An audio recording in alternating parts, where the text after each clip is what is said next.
Boa noite, igreja. Como o Dani falou, meu nome é Rodrigo, para quem não me conhece.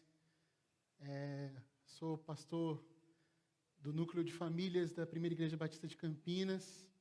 E eu estou muito feliz de poder estar com vocês aqui nesse início do mês da juventude, poder compartilhar e aprender a palavra com vocês.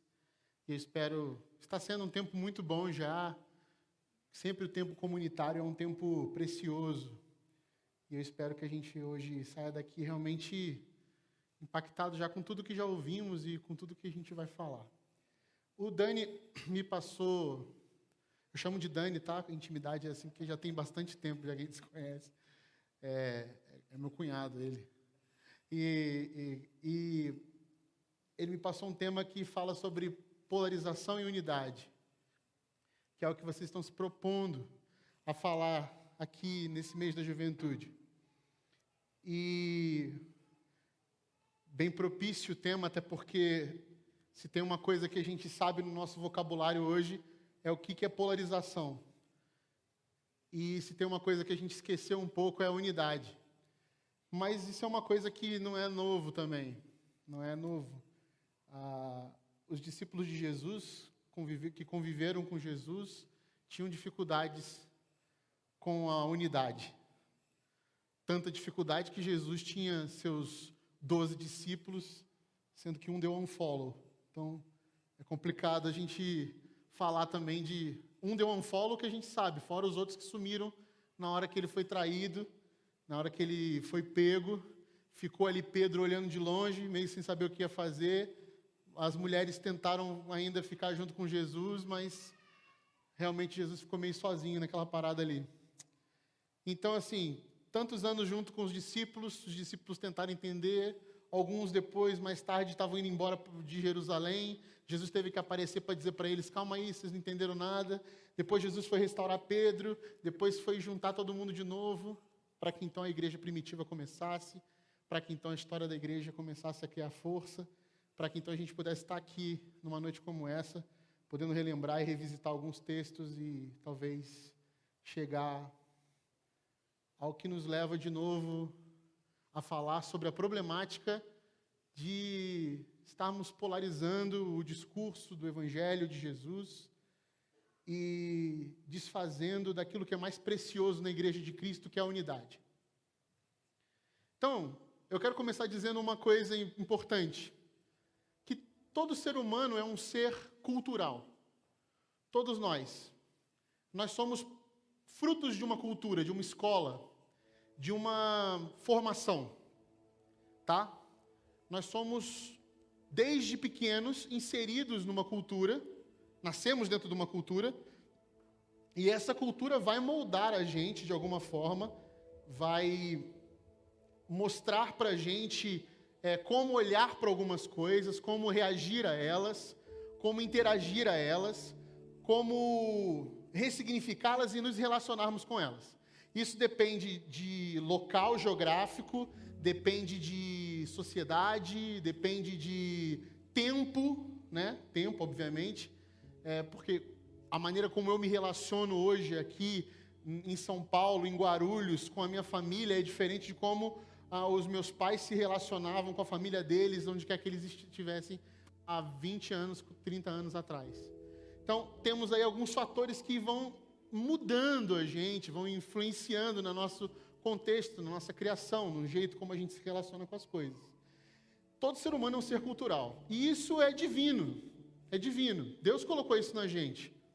Tanto é que quando Jesus vem ao mundo, ele vem como um ser cultural.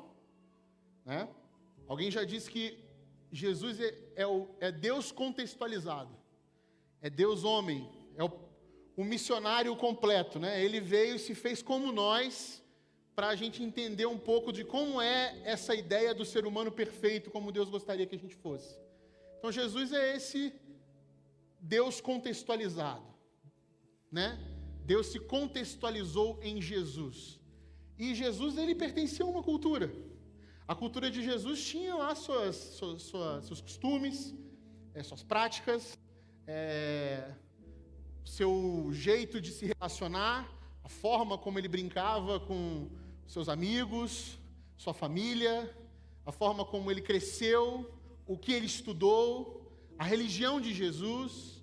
Jesus era judeu, Jesus ele fez os passos rabínicos, né? Ele aprendeu a Torá, há mais ou menos 12, quando tinha 12, 14 anos, ele já tinha decorado praticamente todos os textos do Pentateuco.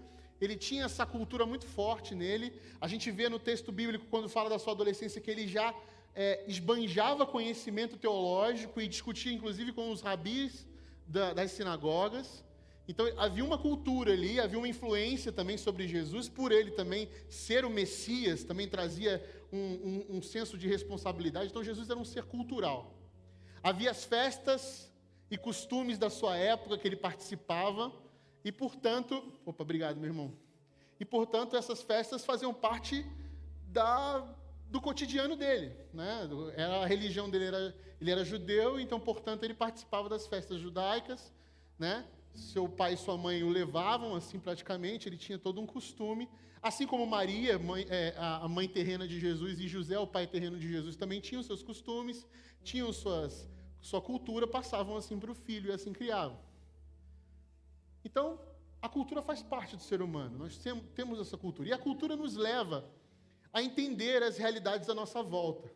A cultura não tem só a ver com as nossas formas folclóricas de expressar nosso conhecimento. Tem a ver também com as nossas construções, com a arquitetura, com a medicina, com a forma como a gente olha o mundo e tudo mais. Então, a cultura está em torno de tudo.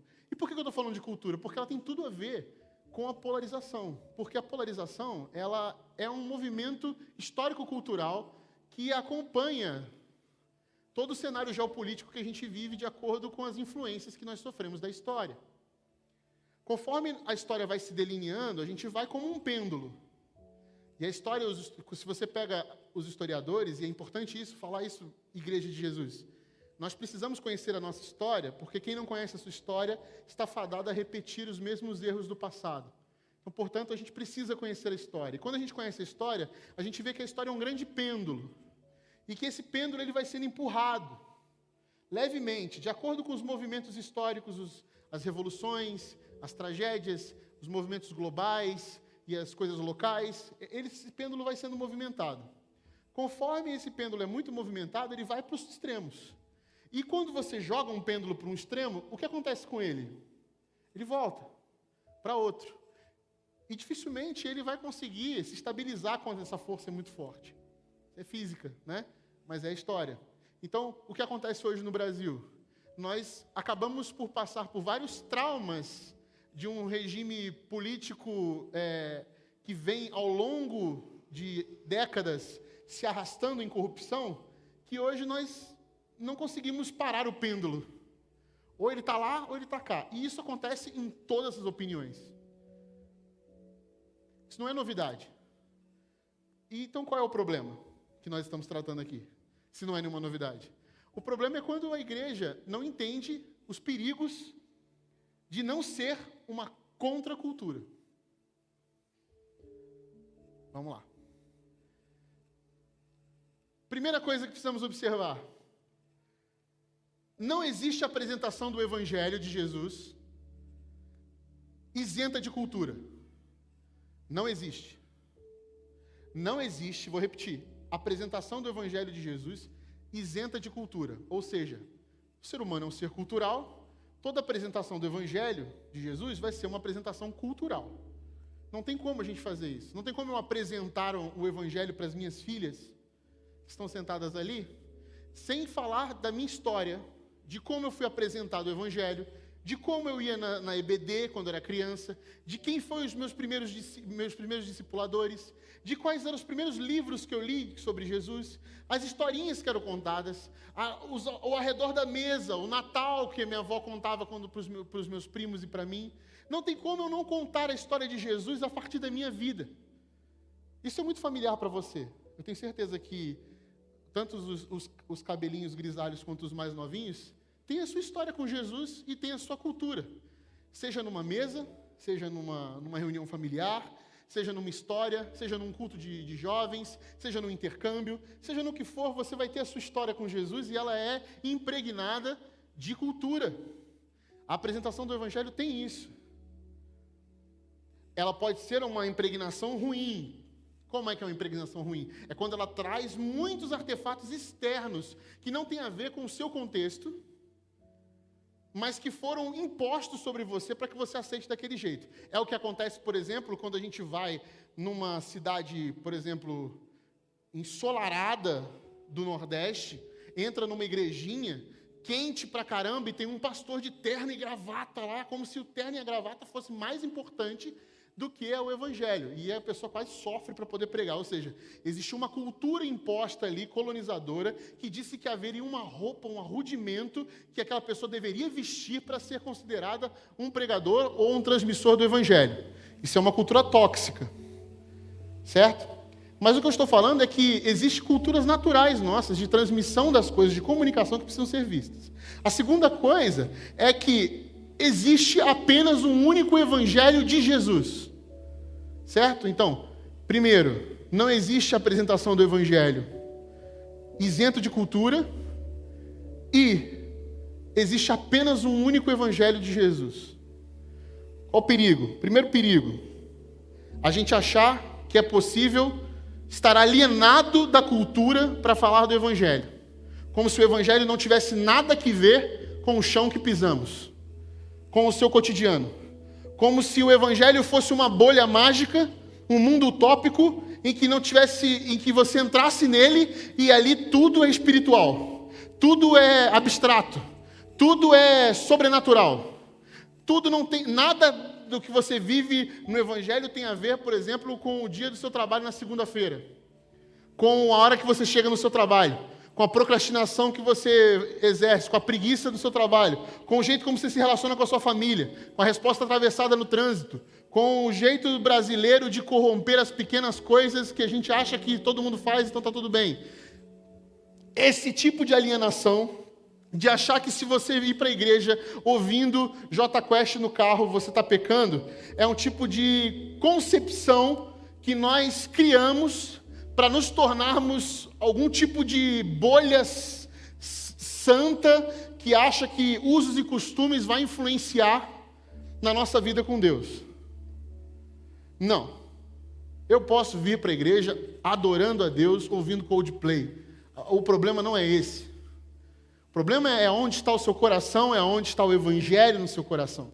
A questão não é essa. A questão tem a ver com a cultura que se fala, com o jeito que se relaciona, com o jeito como a gente olha para o Evangelho e torna real a minha atitude relacional com o outro e com o planeta ao meu redor. O que eu tenho feito como ser humano? Eu sou um bom empregado, eu sou um bom profissional, eu sou um bom patrão. Eu sou um bom marido, eu sou uma boa esposa, eu sou um bom... que bom esposo, que bom marido é esse, porque ninguém é perfeito. Eu sou uma pessoa digna de renúncia. Eu sou uma pessoa que me presto, eu não sou perfeito, mas eu me presto a averiguar os meus erros, a me avaliar, a me olhar no espelho, a perceber que eu não tenho toda a verdade detida em mim, que eu posso sim estar cometendo erros, que eu preciso pedir perdão e ser perdoado. Essa autoavaliação, autorreflexão que vai fazendo a gente renunciar e cada vez mais chegar aos pés de Jesus. Certo? E o segundo perigo é a gente achar que existem infinitas possibilidades de se falar do Evangelho de Jesus e acabar a gente numa desconstrução liberal e veja bem, eu estou falando de desconstrução liberal, nós não conhecemos isso aqui no Brasil, mas existe uma desconstrução liberal que a gente acaba não sabendo mais o que é Evangelho e o que é Jesus e o que é boa notícia e o que não é nada. Então, primeiro perigo, a gente se alienar a ponto de ficar fora da cultura e não conseguir mais conversar com as novas gerações, não conseguir mais dialogar com as novas gerações, não conseguir mais estabelecer pontes com as gerações que vêm, a ponto deste lugar aqui que nós estamos vendo começar a ficar só dos velhinhos ou de gente que frequenta de vez em quando para poder dar uma maciada no coração porque pecou demais no sábado. Viver uma religiosidade fajuta. Segundo perigo, a gente acabar tornando isso, tornando o nosso discurso um discurso muito desconstruidão. Mas eu não estou falando de desconstruidão, de tipo, Rodrigo, agora tudo pode. Não, eu não estou falando disso, eu estou falando só assim, o que é de fato de Jesus? O que tem a ver com Jesus e o que não tem a ver? Porque isso fica claro quando a gente olha o Evangelho. Certo? E o maior perigo de todos, para mim, que é, na verdade, uma terceira vertente, que é quando a igreja se torna parte da cultura. A igreja se torna parte da cultura. Esse é o que eu quero focar hoje.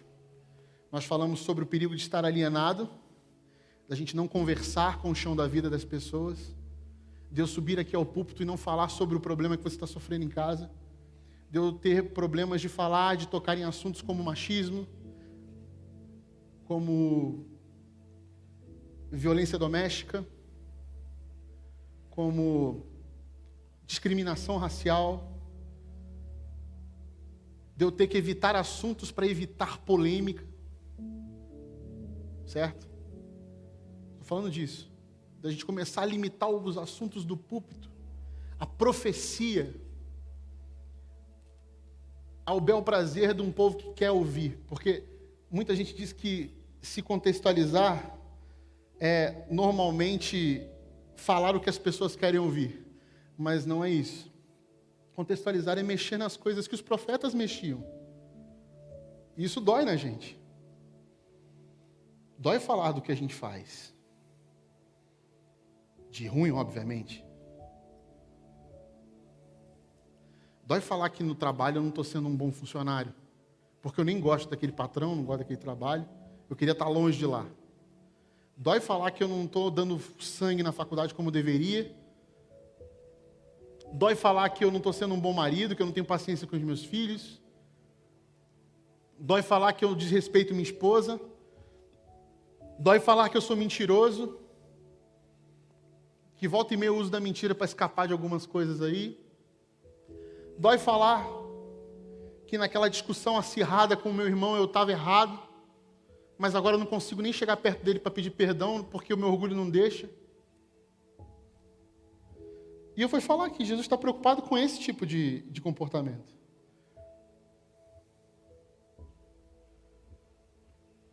E aí a gente entra nas discussões polarizadas e a gente não consegue mais alcançar. E a gente sobe no púlpito para falar de coisas abstratas. Coisas que a gente entra, canta 6 músicas, vai embora para casa e o dia continua a mesma coisa amanhã. Quando é que a igreja faz parte da cultura? Quando a polarização se tornou um elefante branco no meio da sala. Está lá. Todo mundo sabe que está lá. Mas ninguém quer mexer. E aí a igreja perde o seu sentido.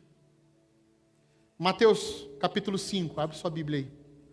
Mateus capítulo 5, versículo 13.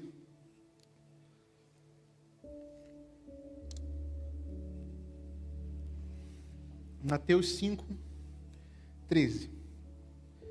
Vou ler. Vocês são sal da terra, mas se o sal perder o seu sabor, como restaurá-lo? Não servirá para nada, exceto para ser jogado fora e pisado pelos homens.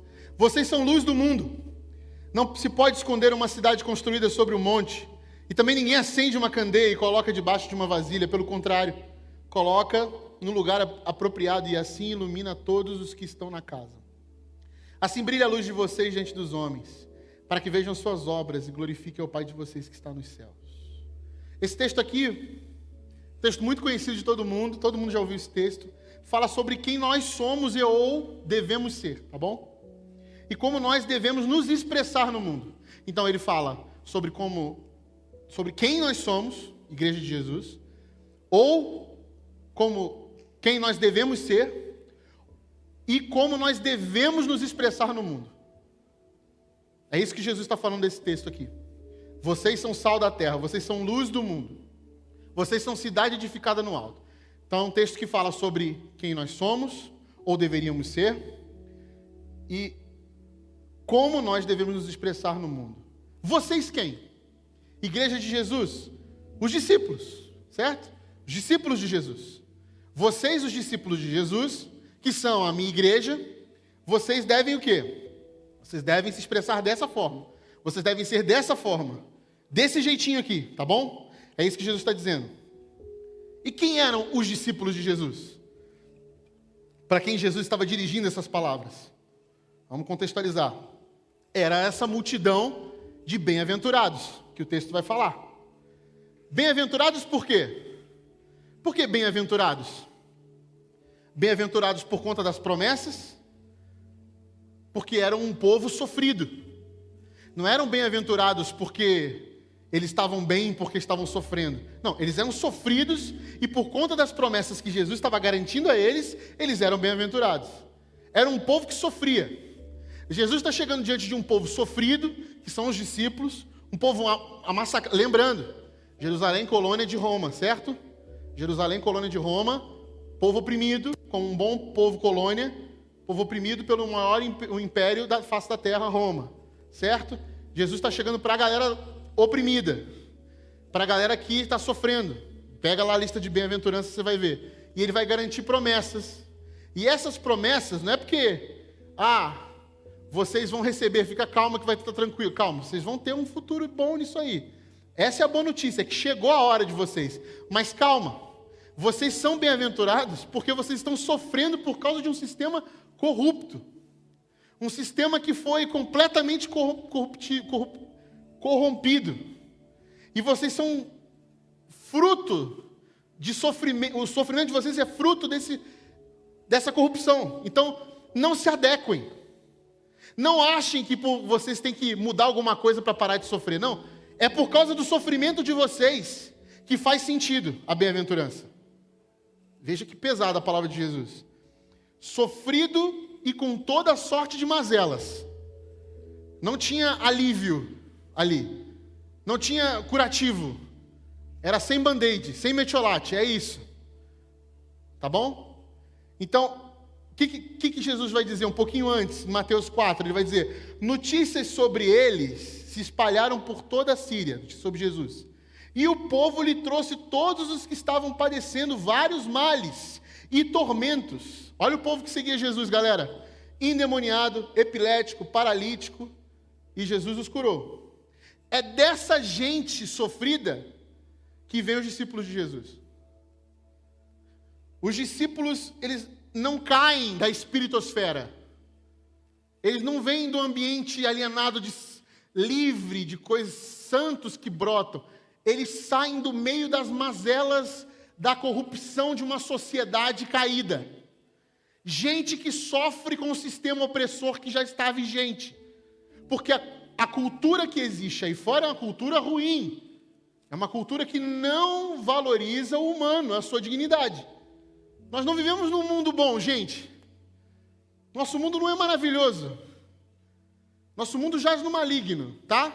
Ok? Todo mundo está claro com isso. Se hoje você tem uma cama quentinha para dormir, agradeça a Deus por isso. Mas não é todo mundo, aliás, você já está numa parcela bem pequena. O mundo não é bom. O mundo não é legal.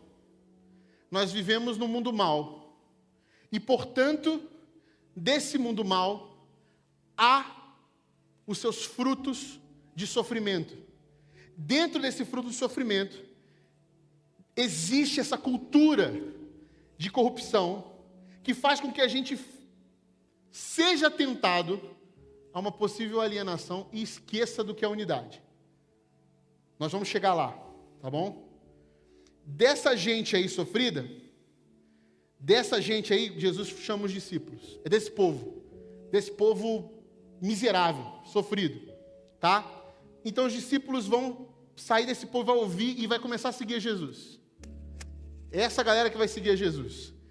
E Jesus pregava a eles as boas novas do reino. Está lá Mateus 4. E o evangelho é acolhido por essa gente sofrida.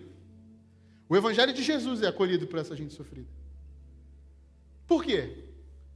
Porque, veja, eu estou numa sociedade que não traz nada de bom para mim. Eu estou sendo oprimido. Eu olho para o lado é destruição, para o outro é destruição, miséria, dificuldade. Os que estão se dando bem aqui dentro é gente que se corrompe. É gente que faz parte do sistema. É gente que não aguentou mais o rojão, se vendeu a alma, fez o que foi, para poder se adaptar. Eu aqui estou sofrendo, de repente aparece um cara, e ele traz para mim uma boa notícia. E essa boa notícia está dizendo que é por causa desse sofrimento que eu estou sofrendo agora, é que eu sou bem-aventurado. Eu quero ver o que esse cara tem, porque ele está começando a curar as pessoas. Ele está começando a falar de um reino que não é esse reino. Então, peraí, eu achava que a gente estava entregue ao mal. Mas parece que tem algo maior. Parece que tem algo maior. E aí o evangelho é acolhido por essa gente sofrida. Por esses que choram. Por esses que não têm voz. Pelos machucados, pelos oprimidos. A boa notícia do reino de Deus é a base, é a fonte da bem-aventurança do povo de Deus. Deu para entender isso? Amém? Glória a Deus. Que bom. Vamos seguindo. A palavra, meus irmãos, evangelho, ela não é uma palavra que Jesus inventou. Jesus não inventou evangelho. Evangelho já existia. Adivinha só quem usava a palavra evangelho? César. O imperador de Roma dizia que quando Roma chegava na cidade, o evangelho chegou.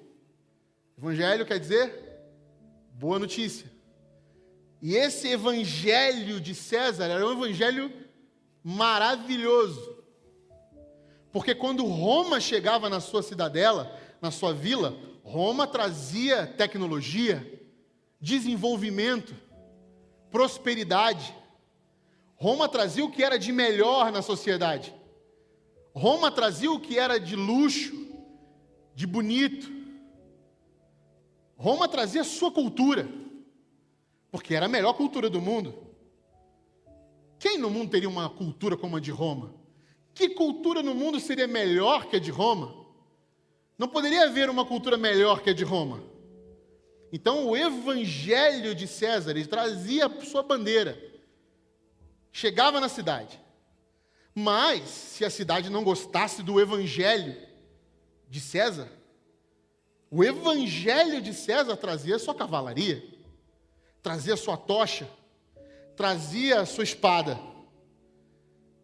E aí a cidade que não quisesse o evangelho, não tem problema, a gente só vai aproveitar um pouco de vocês, para vocês fazerem um trabalho pesado, ser um escravinho ali, a gente vai matar as suas esposas, as suas crianças que não servem para nada, talvez vai estuprar as suas esposas, inclusive, vai queimar as suas vilas, vai pegar o que te pertence, e a gente vai dar uma resetada na sua vila, para que o evangelho de Roma seja estabelecido. E aí as outras vilas que observarem isso vão entender o recado de que o evangelho de Roma é o melhor para vocês. Propaganda boa, né? É isso. Então, o evangelho de Roma era a luz de Roma. Roma era a cidade-luz da época. Mas essa luz de Roma era muito parecida com trevas, na verdade. Na verdade, era praticamente as trevas. E César, o imperador, que tem esse evangelho, ele chegava na aldeia com essa luz de Roma, para iluminar as cabeças das pessoas que estavam alienadas e não tinham entendido a opinião dele. É que vocês não entenderam. Mas se vocês provarem a luz de Roma, aí sim vocês vão entender. Então eu vou forçar um pouquinho, só um pouquinho. E era assim que acontecia. Então ia lá, dominava, e aí que se estabelecia, o evangelho de César chegou, a luz de Roma chegou.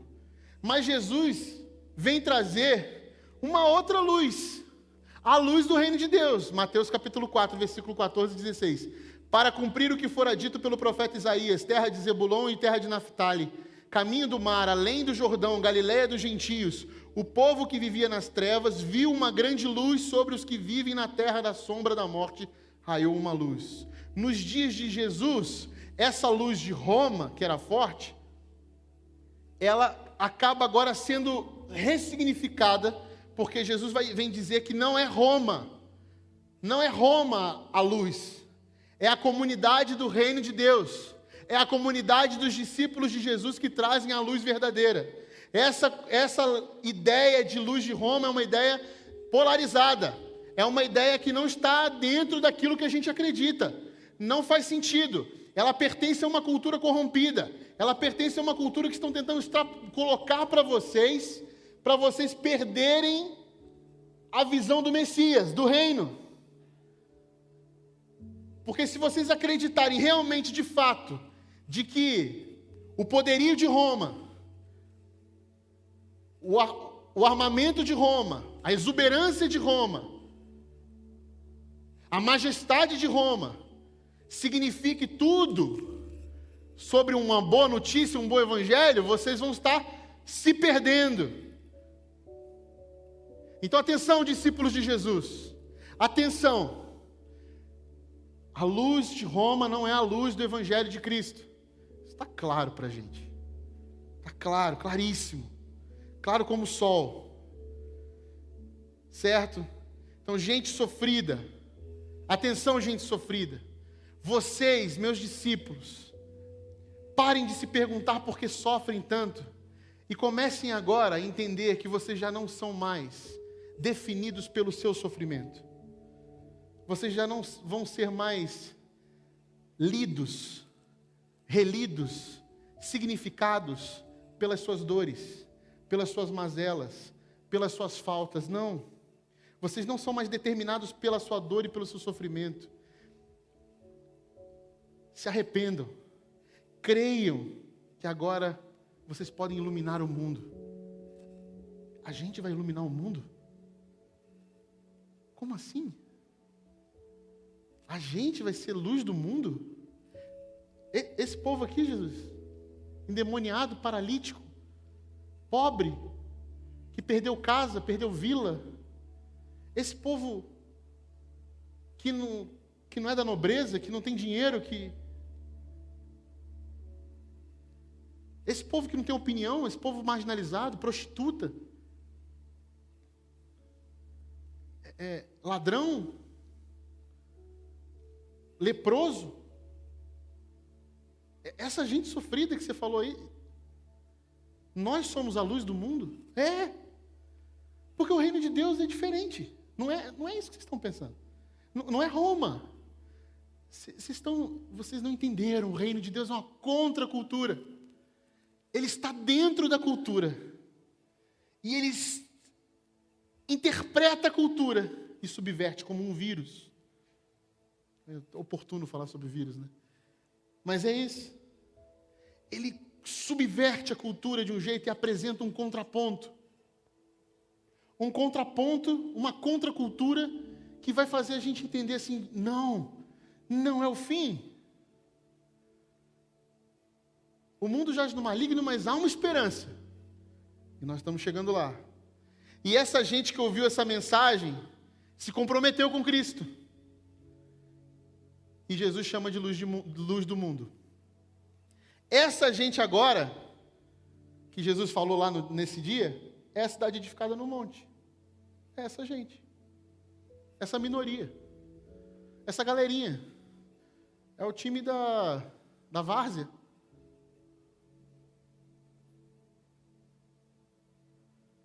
Você está entendendo? E o que aconteceu? Bom, vamos lá.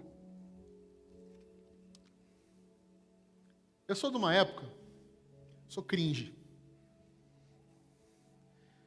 Sou de uma época que evangélico era minoria. A gente tinha vergonha de andar com Bíblia, né? Hoje a gente anda com celular aqui, tudo bem, mas a gente anda com Bíblia também hoje. Umas Bíblias maneiras, grandes, capa jeans, camuflada, pá! Né? Ninguém tem vergonha. Aliás, vergonha de ser crente, todo mundo é crente. Né? Aí de Russell Shedd a Alexandre Frota, todo mundo é crente. Né? Mas eu sou de uma época Deve ter uns aí também, que crente, a gente ficava com vergonha. Minha mãe às vezes mandava a Bíblia na mochila, porque tinha culto de quarta depois. Aí às vezes você ia tirar o material assim, e caía a Bíblia, assim, escondia rápido para a pessoa não ver que você tem uma Bíblia ali. Porque a gente era bem povo bicho grilo, sabe? Era o povo que ninguém chamava para festa. Porque não vai na festa, crente, vai. Não vai na festa. Aí não vai, povo de... Nós éramos um povo de segundo escalão mesmo, sabe? Tipo, não tinha essa coisa de 100% Jesus, Neymar, Deus, I belong to Jesus. Não tem esse negócio, cara. Não tinha essa coisa de querer agradecer primeiro a Deus, vai pedir 3 gols no Fantástico, que era 90% é música da Aline Barros. Não tem isso. Isso não existia. O nosso grito de liberdade era a Oficina G3, entendeu? Eram os nossos ídolos na época, Resgate. E olhe lá, e mesmo assim o pessoal falava assim, quem são esses aí? Convidar para ir para a igreja, nossos amigos, rolava todo um processo. Aí quando chegava na igreja, o cara, nossa, aquele amigo que você falou, e o cara todo envergonhado. A gente esperava ter um acampamento, porque o acampamento era uma coisa mais descolada, a gente tinha umas vergonhas, né? A gente não era maioria em nada. Nossa, partido político com crente, os partidos políticos queriam nem saber de crente, porque a gente era uma parcela muito pequena. Hoje, o que tem de sacerdote, pastor, apóstolo, candidato, se você tem uma pesquisa que diz, se você coloca na frente títulos eclesiásticos, você já sai na frente aí com voto aí. É bizarro. Na minha época, você colocar que é pastor é uma vergonha. Né? Pastor com jatinho. Jatinho quem tem era jogador de futebol. Sério, não existe isso. Evangélico influenciador, moda gospel. Gente, não. Eu não estou sendo saudosista, não. Só estou falando que houve uma época assim, tá? Não estou dizendo assim, na minha época que era bom. Não estou dizendo isso, não. Só estou dizendo que houve uma época em que era assim. Hoje, nós estamos no período auge da igreja brasileira, influenciadora, evangélica, certo? Porque nós éramos ignorados e desprezados. Aqui no Brasil, ninguém sabia da gente, né? Então, assim, nesse tempo a gente ouvia o quê? Nesse tempo que a gente era ignorado?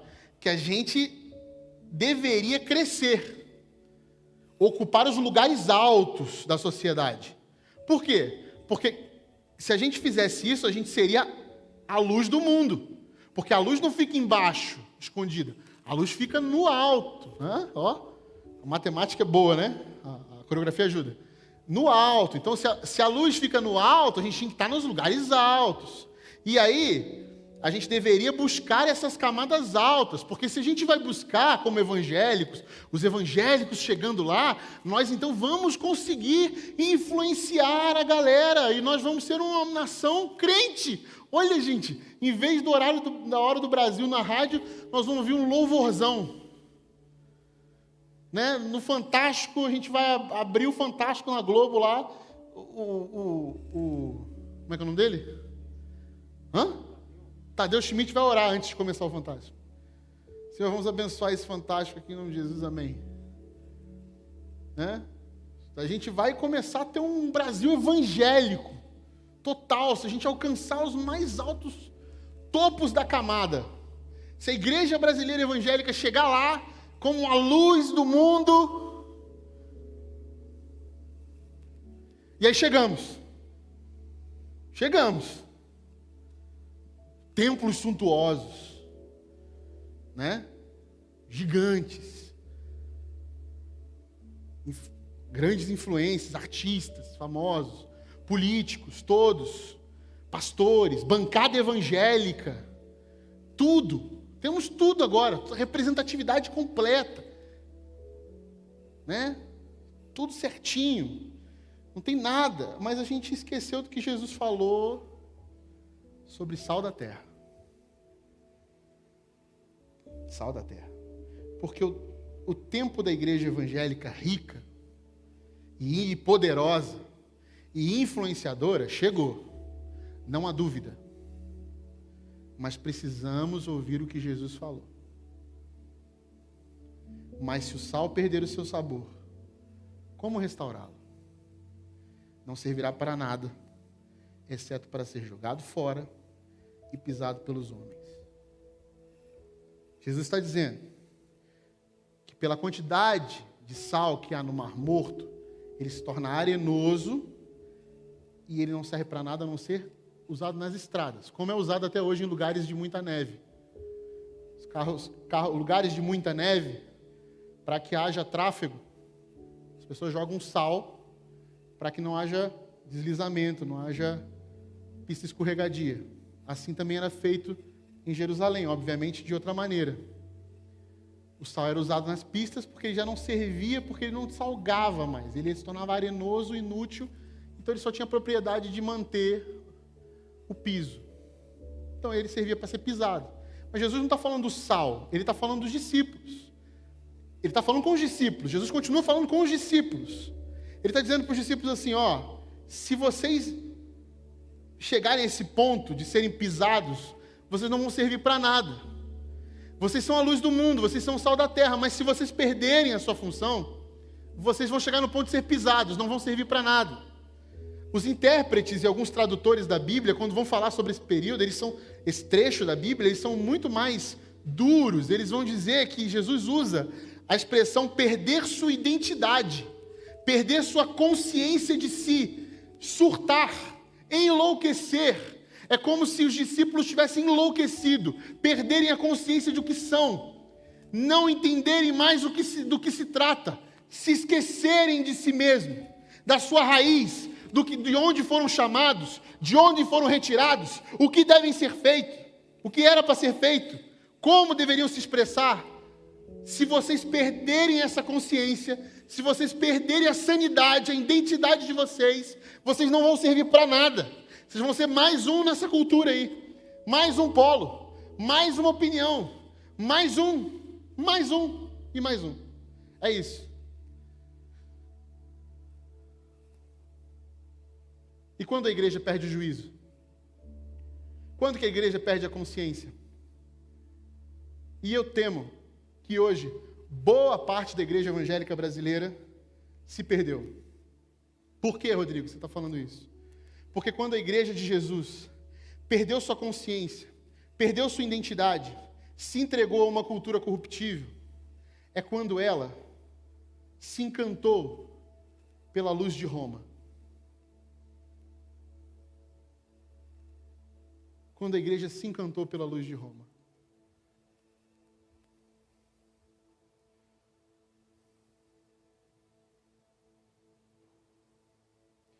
Existe um livro do jornalista, teólogo, Philip Yancey, chama Eclipse da Graça. Depois, quem quiser ler, fique à vontade.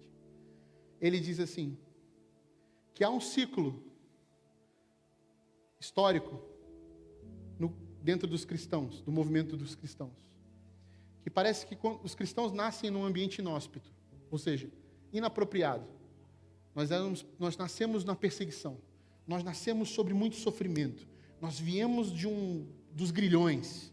Nós viemos de ser caçados, mortos, perseguidos mesmo. E desse meio surge a igreja evangélica, a igreja cristã, a igreja de Cristo. Surge o movimento da igreja primitiva, a igreja de Cristo. E desse movimento se expande, cresce. E nós vamos crescendo no meio da perseguição, no meio das mortes, no meio do sofrimento, no meio desse chão inóspito. A fé floresce. E aí chega num ponto em que o povo vai se esquecendo, vai perdendo sua identidade, vai perdendo a sua função e vai se enamorando pelas possibilidades de chegar um dia e de se confundir em achar que a gente precisa chegar no topo do que Roma está dizendo que é o topo, e não do que Jesus está ensinando para a gente que é o topo, ou que seria o lugar que a gente deveria estar. E a gente tira o nosso coração desse lugar e coloca em outro lugar, E aí nós nos perdemos. Porque é isso que acontece com a gente. Quando a igreja se torna subserviente de Roma, quando ela funciona com as mesmas categorias de Roma, quando ela se articula com palavras como poder, domínio, força, autoridade, ordem, quando ela quer se impor verticalmente, quando a igreja quer fazer prevalecer sua própria vontade, prestem atenção, quando hierarquiza a sociedade e se compreende no topo, quando a própria igreja hierarquiza a sociedade e se compreende no topo, quando ela acha que ela tem que ditar as regras, que ela é o padrão da moral e de tudo, quando ela fala em nome de Deus e dita a regra para todo mundo, como se todo mundo tivesse que engolir tudo que a gente está dizendo aqui, pronto, final, porque a gente que está certo e dane-se todo mundo. Quando se só a gente tivesse certo, falando em nome de Deus, como se tudo que a gente fizesse aqui é só o próprio Deus fazendo, nós somos a própria extensão da mão de Deus. Quando a igreja pretende olhar para Roma como parceira na sua missão, por exemplo, como se Jesus tivesse dito assim para a gente, presta atenção, nosso movimento vai ter uma grande alavancagem quando César se converter. No dia que vocês forem eleitos para governar, nosso movimento vai ser muito mais poderoso e potente. Quando foi, meus irmãos, que Jesus disse isso para a gente? Quando foi que nós entendemos biblicamente que ao chegar ao poder, nós teríamos uma nação de Jesus? Quando na história do cristão, da igreja cristã, nós precisamos do poder deste mundo para que a igreja tivesse relevância? Nunca! Nunca! Porque, meus irmãos, isso que eu estou falando aqui aconteceu. Constantino se converte. Imperador de Roma se converte, teoricamente. E o que acontece? A religião principal passa a ser a cristã. E ora a hora, vejam só o que acontece, meus amigos, minhas amigas, meus irmãos, minhas irmãs. Tudo se resolveu, o mundo ficou uma maravilha, porque agora todos são cristãos. E os pagãos, eles que morram, porque agora tudo é Deus. Foi isso? Não. O que aconteceu? Aconteceu, meus irmãos, é que se deflagra um movimento em que os cristãos que eram antes perseguidos por Roma, agora são abençoados por Roma. Em pouco tempo, passam de perseguidos a perseguidores. Estes homens que antes morriam em nome de Jesus, matam em nome de Jesus, para se impor, para manter o seu poderio. Se enamoraram por Roma, olharam a luz de Roma e falaram, é isso que a gente precisa. Chega de ficar sendo bem-aventurado por sofrimento. Eu sou cabeça, eu não sou cauda. Eu mereço o topo, porque a nossa nação é de Jesus. E a gente achou que de alguma forma o poder nos traria isso.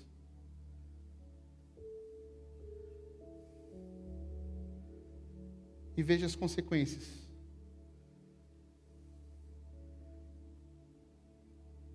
A igreja que morria por fidelidade ao Cordeiro passa a matar em nome de Deus. O reino de Deus é a boa notícia. Esse é o evangelho do nosso Senhor Jesus. O evangelho de Roma é outra cultura. É outro mundo. O Brasil não precisa de Roma. A igreja de Jesus não precisa de Roma. Existem aí duas lógicas operativas. A lógica operativa de Roma é violência, imposição, força, governo, domínio. A lógica operativa do reino é misericórdia, virar a outra face, perdão e reconciliação, ano do jubileu, liberdade aos cativos, o ano da graça, O reino de Deus é a contracultura que, embora valorize a cultura existente com o objetivo de interpretá-la e imergir nela, ele desafia ela, subverte, apresentando uma resposta redentora às debilidades e necessidades que ela apresenta. Vou repetir.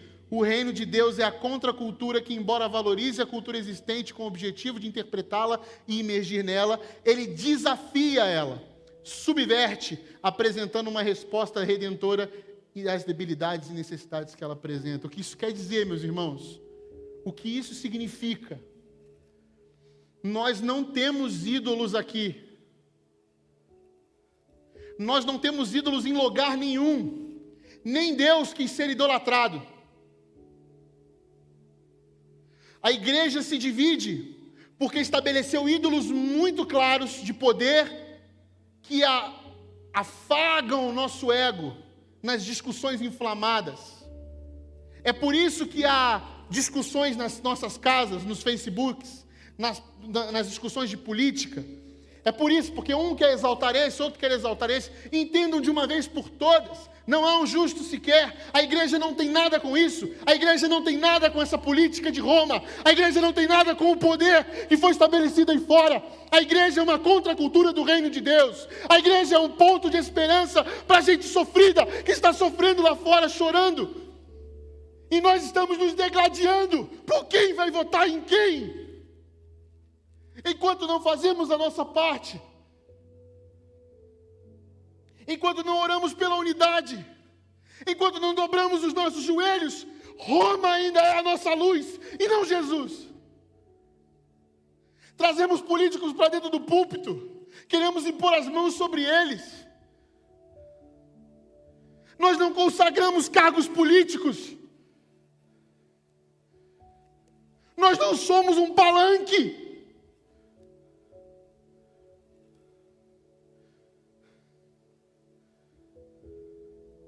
Nós somos o povo sofrido, que foi resgatado das mazelas. Nós somos um povo que foi curado do pecado, da morte, e que vive todo dia aos pés de Jesus.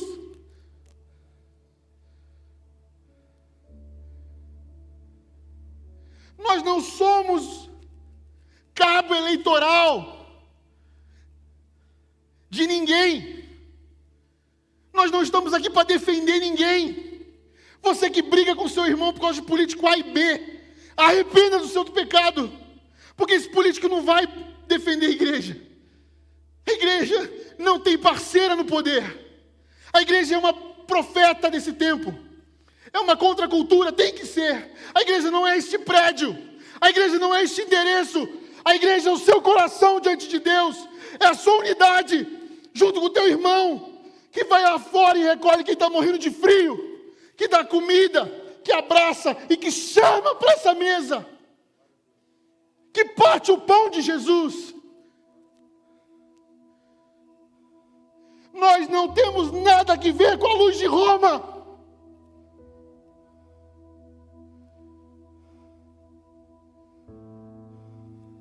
Nunca tivemos.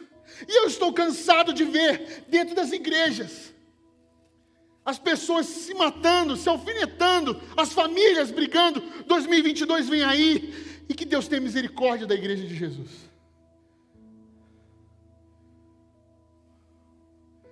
Nós temos responsabilidades cívicas. Façam isso com responsabilidade. Mas ao olhar para o Evangelho de Jesus, não confunda com Roma. O que está lá, vai estar lá. Vai estar lá. Seja para o bem ou seja para o mal. A gente tem que parar de ser medroso. Ai, porque se assumir tal governo, porque se acontecer isso, que venha. Ninguém tem a obrigação de defender a igreja de Jesus. Quem defende a igreja de Jesus, meus irmãos? Jesus. E se Jesus não quiser defendê-la, a gente vai para o martírio. É isso. Sempre foi assim. Sempre há de ser. Embora os poderosos queiram outra coisa, Ai, a opinião da igreja, que eu não sei, que opinião? A minha opinião é em Cristo. Vivo não mais eu, mas Cristo vive em mim. Acabou. E vamos embora. Que medo é esse que a gente tem de sofrer? A nossa fé nasceu no sofrimento. A nossa fé nasceu do meio da dor. E hoje nós temos medo. Tenha temor do Senhor. Tenha medo de Deus. Anseie por Ele. Busque ser bem-aventurado nos seus sofrimentos. Dê testemunho vivo na sua casa. Reflita Jesus.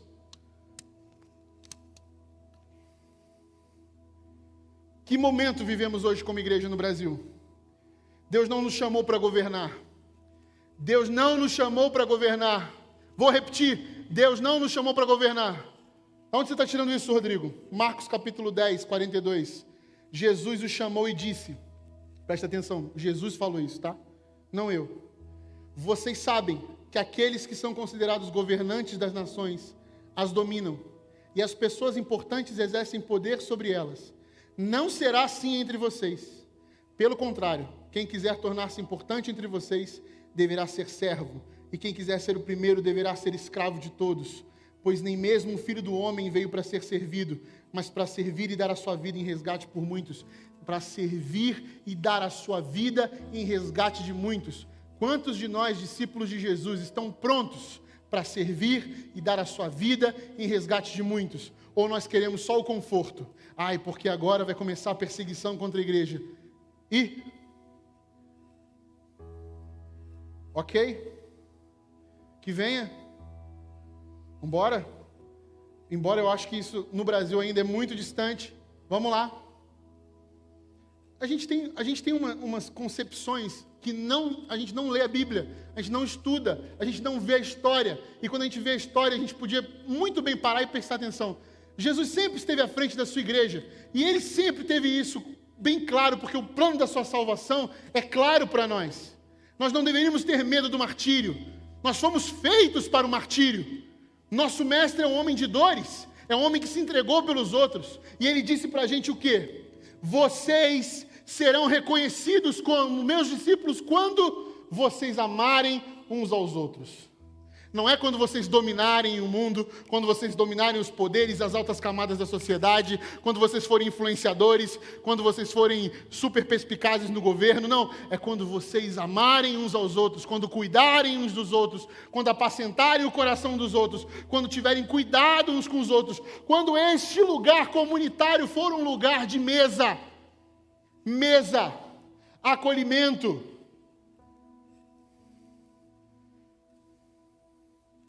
Nós fomos chamados para ser sal, luz, fermento. Nós mudamos a sociedade, transformamos como uma contracultura do reino.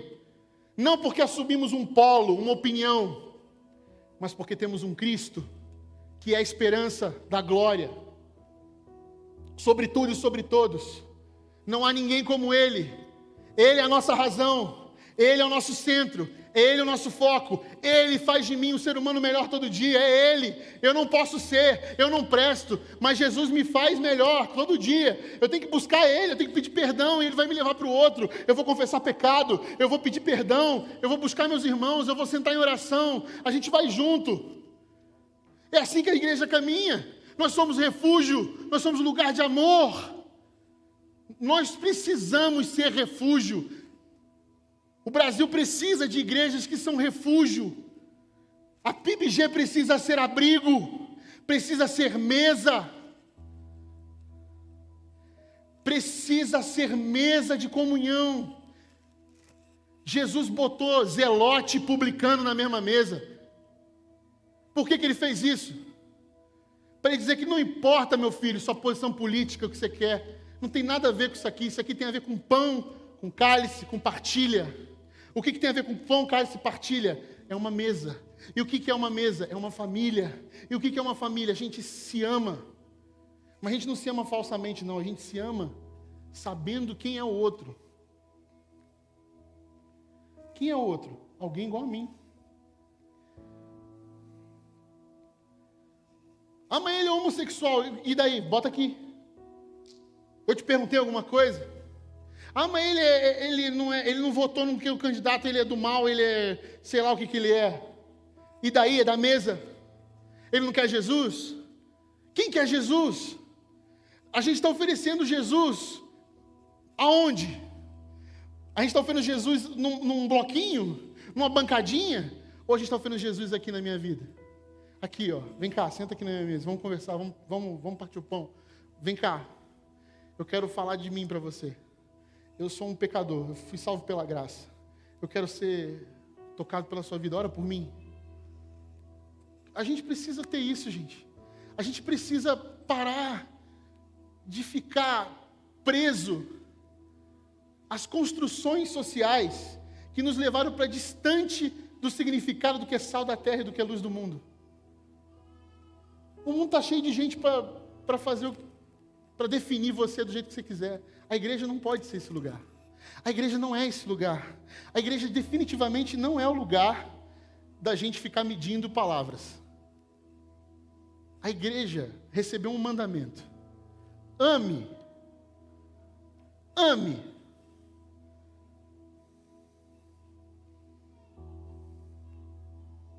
Nós não precisamos de um país impressionado com a igreja de Jesus.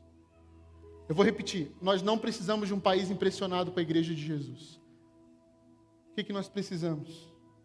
Um país que se encante com Jesus e o Senhor dela. Nós não precisamos de uma igreja impressionada, de um país impressionado com a igreja de Jesus. Nós precisamos de um país que se encante pelo Senhor dela, Jesus.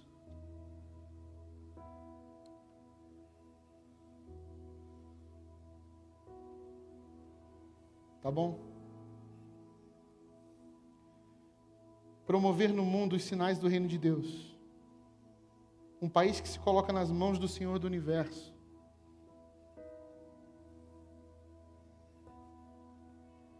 Que falem do nosso Cristo. E parem de falar de nós. Estão falando muito dos evangélicos. Estão falando muito dos evangélicos. Nós não fomos feitos para ser falado. Porque a gente é ruim. Tá? Eu e você, a gente não presta. Não sei se já te falaram isso. Estou falando aqui, fazendo esse papel chato. Não presta, galera. Não presta, não. Estou pregando aqui. Pecador, viu? Pecador. Briguei com minha filha hoje. Me senti mal pra caramba. Tive que ir lá pedir desculpa. Ontem briguei com minha esposa. Falei com ela, pô, foi mal, amor. Exagerei. Vou pecar depois também. Vou ter que pedir perdão de novo. Não quero cometer o mesmo erro. Já menti. Tá? Já menti. A gente olha assim, pastor, santo. Não, não é não. Vou errar mais ainda. Vou errar mais ainda. Mas graças a Deus, porque eu encontrei meu Cristo. Eu encontrei meu Cristo. E Ele me lembra todo dia que eu não estou preso mais aos meus pecados. E Ele me lembra do que é ser sal da terra. E ser sal da terra, ser luz do mundo, ser cidade edificada no alto, tem a ver com recomeçar. O caminho de Jesus se chama redenção. Redenção. Redenção é transformar mal em bem. Redimir aquilo que foi feito a você. E frutificar em coisas boas para o outro. Para que a gente recomece. E o Evangelho de Jesus, a boa notícia de Jesus, as bem-aventuranças, é para a gente que já sabe recomeçar. Seu casamento não acabou ainda. Sua relação não acabou. Não tem nada que você faça que não possa ser pedido perdão e volte atrás. É possível recomeçar. É possível ir até lá. É possível refazer sua vida. É possível dar a mão. Não acabou ainda, não é o fim. estamos como estamos hoje, mas é possível refazer. É possível reconstruir. É por isso que Jesus chega, chama todo mundo, fala assim, ó, galera, vem cá, senta aqui na mesa. Eu vou falar para vocês, isso aqui que a gente vai fazer é só um símbolo. Mas é para vocês lembrarem que não tem nada que vocês possam fazer ou deixar de fazer que vai fazer com que eu não os ame e não os traga de volta. Então, vocês estão aqui em poucos, mas multiplique os espaços na mesa. Deixe as pessoas chegarem. Não feche as portas não. Põe cadeira. Deixa a galera sentar. Partilhe o seu pão. Partilhe o pão que é o Cristo. Deixa que a redenção alcance. A redenção que foi estendida a você. Deixa que ele vá mais além. Seja um sinal da glória de Cristo, do reino de Deus que chegou. Seja a luz verdadeira. Não seja a luz de Roma, não. Não seja a luz inquisidora. A luz que força. A luz que ofusca, mata, que é quase trevas. Não, seja a luz que abençoa, que ilumina. Seja o sal que tem sua função de temperar, de ressaltar, de transformar, de mudar. Seja a cidade edificada no alto. Seja uma comunidade de gente que ama, que acolhe, que abriga, que abraça. Parem de se preocupar em querer arrancar joio do meio do trigo. Vocês não sabem fazer isso. Jesus falou isso. Se preocupem em amar, porque quando vocês vão amando, vocês vão fazendo aquilo que eu falei para vocês fazerem, e as pessoas vão reconhecendo Cristo. Olha que legal. Por que vocês fazem isso?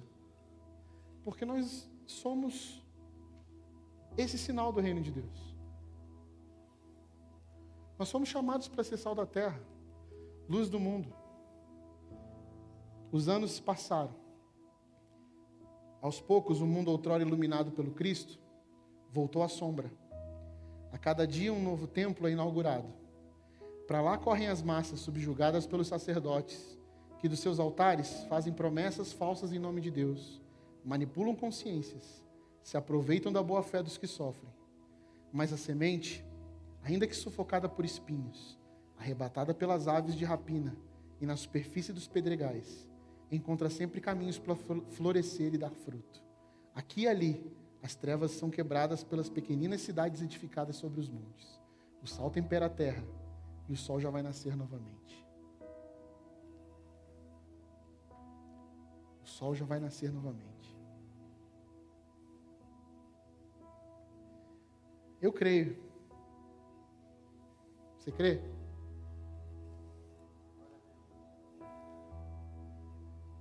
A esperança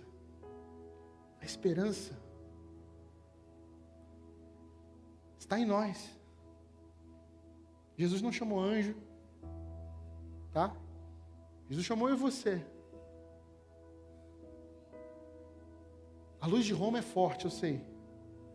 Poder ilude, né? Deixa eles lá, meu.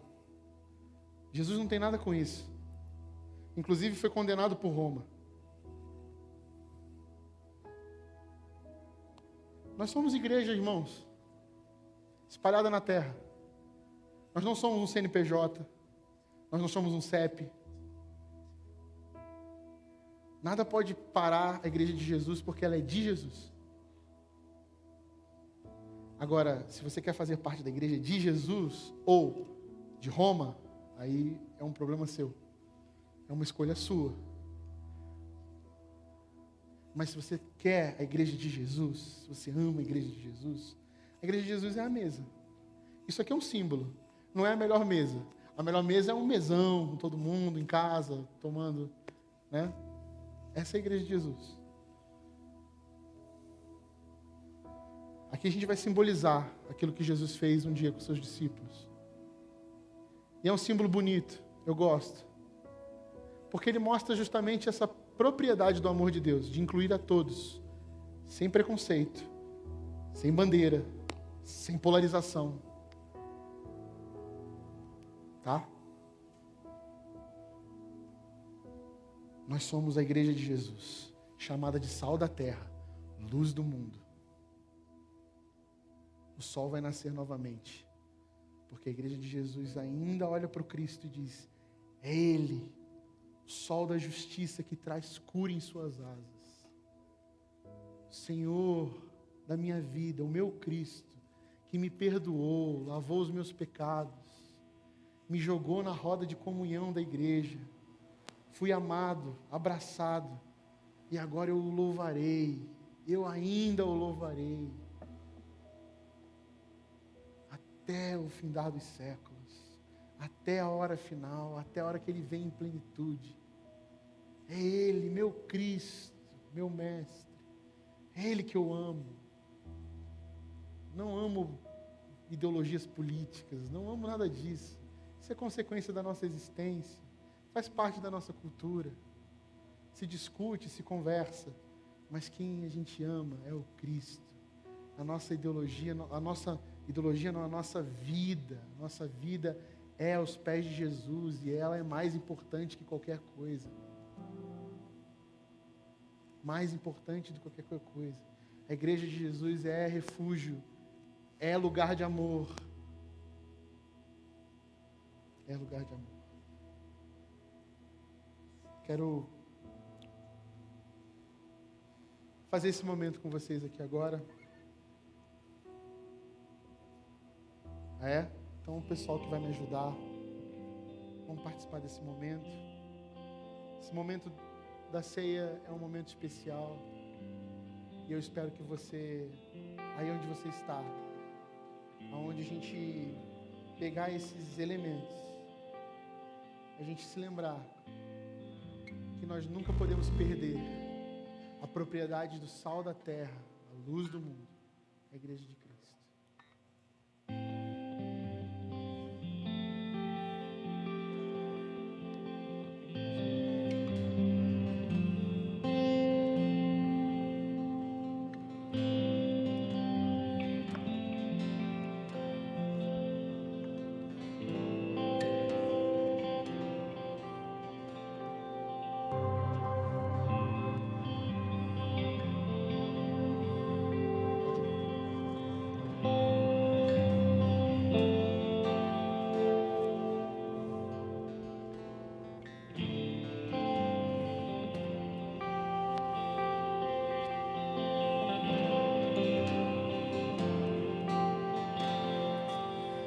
Eu estou escondido na beleza do meu Criador, pois estou revestido da pureza do meu Salvador. Não existe mais vergonha, roupas brancas Ele me vestiu,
me convidou para sentar à mesa.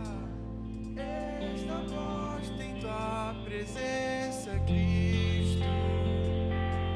Fez digno em seu amor o medo que um dia órfão eu vivi. A glória do Filho agora em mim. Aquele que eu serviria me serviu, e Cristo me fez digno diante do Pai.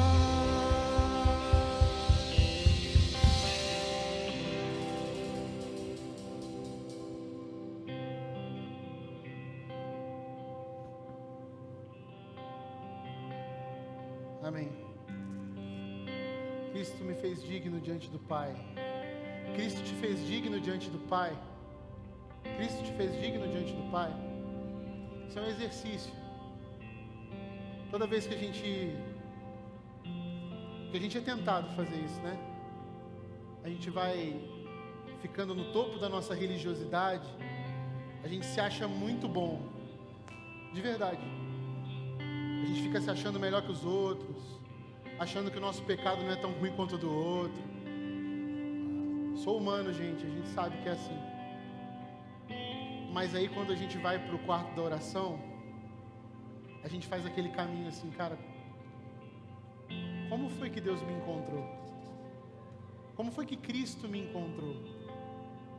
Lá atrás, ou todos os dias, quando eu não percebi que o meu ego, o meu orgulho, as minhas dores, os meus pecados estavam inundando tanto a minha consciência que eu não conseguia nem mais perceber o que eu estava fazendo. E aí a gente faz esse exercício. Quando a gente pegava a ceia no passado, a gente às vezes entendia errado. Falava assim, ó, se você tiver alguma coisa de errada contra o seu irmão, não vai cear, hein? A gente aprendia assim, né? Jesus nunca falou sobre isso. Ele falou, se você fizer uma análise, a palavra de Deus diz isso, se você fizer uma análise e perceber que há algo errado, não deixe de tomar a ceia, mas se resolva com o teu irmão. Vai lá, faça o trabalho da comunhão, peça perdão. Nada te torna indigno da ceia, porque se você acha que algo te torna indigno, existe algo então maior do que a graça de Jesus por você e por mim. E não existe nada maior que isso. Foi isso que nos trouxe à mesa. Foi isso que nos trouxe à mesa da comunhão. Esse momento aqui é um momento simbólico, expressivo da fé cristã, porque significa justamente que não existem hierarquias dentro da igreja. Não existe um pecado que seja maior do que a graça de Jesus. Não existe um pecado que seja maior do que o outro. Nós somos irmãos e nos reconhecemos nas nossas dores, nos nossos sofrimentos. Nós somos o povo lá dos discípulos que, cheio de mazela, e que Jesus olhou para a gente, vocês são a luz do mundo.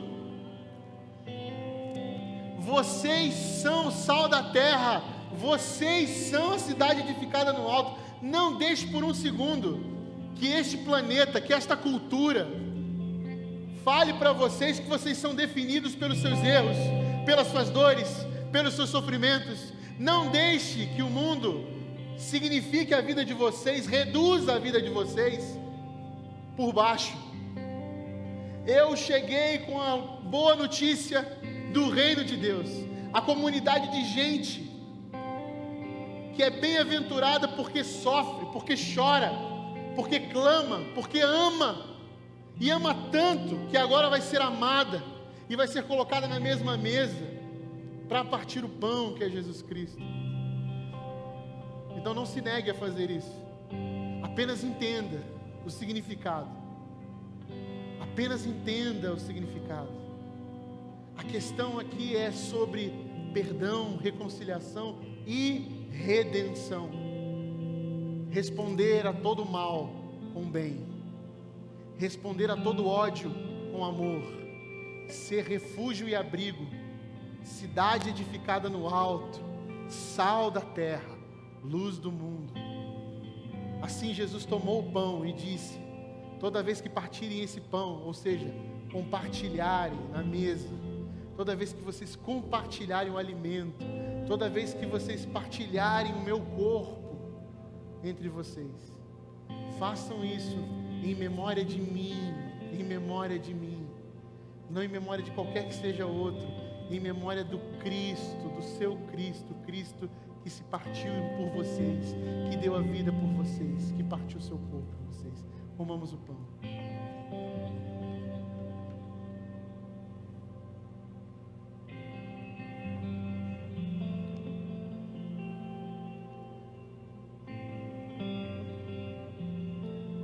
Da mesma forma, Jesus pegou o cálice e disse: esse é o meu sangue. E esse meu sangue tem a propriedade de lavar, limpar uma multidão de pecados. Não há um sequer que ficará para trás.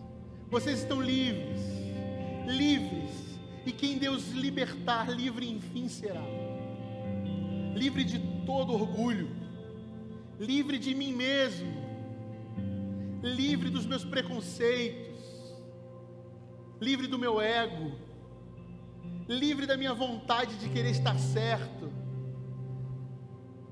livre da minha opinião super preponderante, livre, livre enfim de mim. Nós queremos nos livrar do outro. Não, Jesus está livrando você de você mesmo, meu irmão. Jesus está me livrando de mim, Deus está livre da possibilidade de eu poder dizer para mim: não, eu te venci hoje, Rodrigo. Rodrigo, você foi vencido em nome de Jesus hoje. Para a glória de Deus, Rodrigo, você foi vencido hoje. E hoje vive mais Cristo em você. Glória a Deus por isso. Porque quanto mais nós nos negamos, mais nós nos tornamos nulos, mais Jesus brota, mais a esperança da glória vibra, mais o mundo vai ver em vocês Cristo, mais vai dar vontade de fazer parte dessa família que é Cristo em nós, a esperança da glória. Para que o mundo fale de Cristo e não de nós, para que o mundo exalte o nome de Cristo e não de nós, para que seja uma multidão de gente salva e lavada pelo sangue de Jesus, para que mais gente se ajunte a esta mesa, as mesas que estão na casa de vocês, as famílias. Nós não somos um grupo de gente com o mesmo objetivo, nós somos uma família em torno de uma mesa, gente perdoada, salva e redimida, gente mal encarada, gente pecadora, gente errada, que encontrou em Jesus sentido de vida, que encontrou beleza na vida, que encontrou uma vida muito mais que abundante em Cristo, porque encontrou esperança da glória em Jesus Cristo, porque encontrou um caminho de liberdade no sangue de Jesus. Tomou o cálice e disse: toda vez que beberem desse cálice, façam isso em memória de mim, em memória desta reunião, em memória da comunidade do reino de Deus, em memória do sal da terra, da luz do mundo. Tomamos o cálice.